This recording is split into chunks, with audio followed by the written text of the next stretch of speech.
আল্লাহ পাক হযরত আদম আলাইহিস সালামকে বলেছিলেন একটি ঘর বানাও, বাইতুল মামুরের নিচে বানাও। তিনি বললেন আমি তো জানি না বাইতুল মামুর কোথায়। হযরত জিবরাইলকে পাঠানো হলো, বাইতুল মামুর আকাশের যেখানে আছে ঠিক সেই সোজা বর্তমানে মক্কা শরীফে যে কাবা শরীফ যা আছে অবিকল আল্লাহ পাকের আকাশে বাইতুল মামুর যেখানে তার সরাসরি নিচেই কাবা শরীফ স্থাপিত হয়েছে। আল্লাহ রাব্বুল আলামিন বলছেন আমি এই বাইতুল মামুরের কসম করছি। এরপরে আল্লাহ পাক বলছেন যে ফেরেশতারা যে বাইতুল মামুরকে তাওয়াফ করে এবং আল্লাহ পাকের ইবাদত করে সেই বাইতুল মামুরের কসম, ওয়াস-সাকফিল মারফু, সুউচ্চ আকাশের কসম। এই আকাশ আল্লাহ পাক সৃষ্টি করেছেন বেগাইরে আমাদিন, কোন রকমের কোন খুঁটি ছাড়াই। সুবহানাল্লাহ বলি আমরা। এই বিশাল আকাশ সম্পর্কে ওই যে বুদ্ধিজীবী যারা, কোরআনের জ্ঞান যাদের কাছে নাই, তারা বলে যে আকাশ বলতে কিছু নাই, ওইটা একটা নীলা নীলা বহুত দূর, সেই জন্য নীলা নীলা দেখা যায়।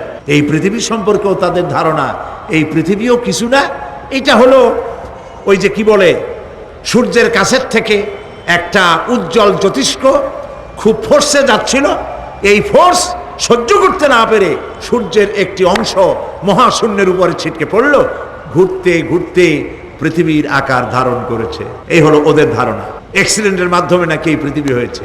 মূল কথা হলো এইভাবে করে যদি কোনো একটা গ্রহ উজ্জ্বল জ্যোতিষ্ক যাওয়ার কারণে পৃথিবী হয়ে থাকে, তাহলে এখন তো পৃথিবীতে মানুষ ধরতেছে না, মানুষ তো অনেক বেশি বেড়ে গেছে, তাহলে আর একটা জ্যোতিষ্ক দয়া করে সূর্যের পাশ দিয়ে যাইয়া আর একটা খণ্ড ফালাই দিয়া আর একটা পৃথিবী বানায় না কেন?